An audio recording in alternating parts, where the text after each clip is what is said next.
is here following those developments, an ongoing saga, this, isn't it, Tanya? So, And some. Yeah, just tell us where we're at right now. Well, we started the day, we thought, with two groups in the running. An Italian called Massimo Cellino. Ireland group has come out and said this lunchtime that though they are still interested, they're struggling to get a foot in the door with all the evidence pointing to the fact that the current owners, GFH Capital, are going to sell to Cellino.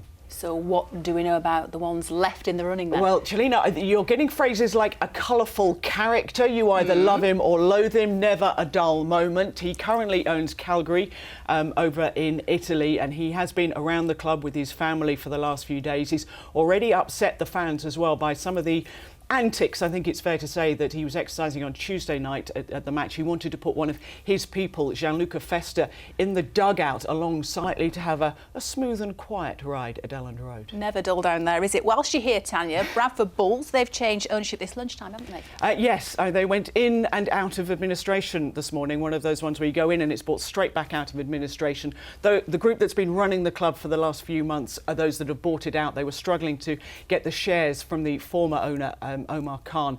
So they have come, they are now owning the club. It's Bradford Bulls 2014 Limited. But because they have gone into administration, they do face a possible points deduction. They'll be meeting with the Rugby Football League next week, and that will be determined. But remember, we have two teams getting relegated from Super League this year, so they'll be desperate to avoid a points deduction. Yeah, we certainly will. Tanya, thank you for keeping us up to date with this. Can explain all. What is going on? Well, let's take you back 36 hours when another group, Sports Capital, headed by Leeds United's own Managing Director David Hay, seemed to be in the driving seat. We've been waiting for that deal to go through. They finally accepted that they couldn't do it. They didn't have the financial backing. So we're up to two others now.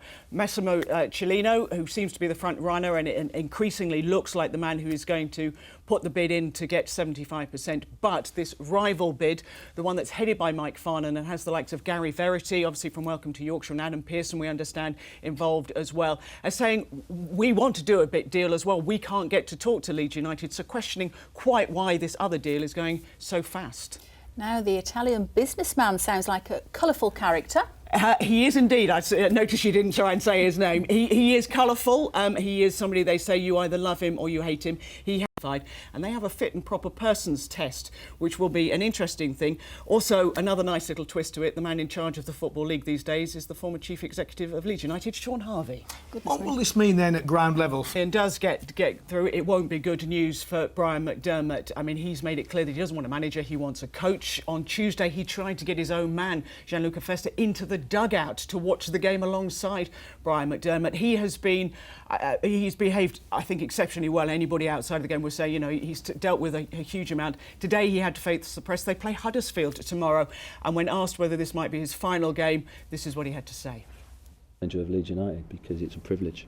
Should say he also said in that he didn't expect Ross McCormack to be sold at his transfer deadline day, but he did expect possibly a couple of other members of his squad. Do you know, after all that, so I'm none the wiser. I'm glad I'm bothered. Well, it is transfer deadline day. Yesterday, Sheffield Wednesday signed Arsenal's Benik Afobe, and ahead of this weekend's South Yorkshire derby, it's Barnsley's turn to bring in a gunner. They've signed Arsenal, taking over at Oakwell.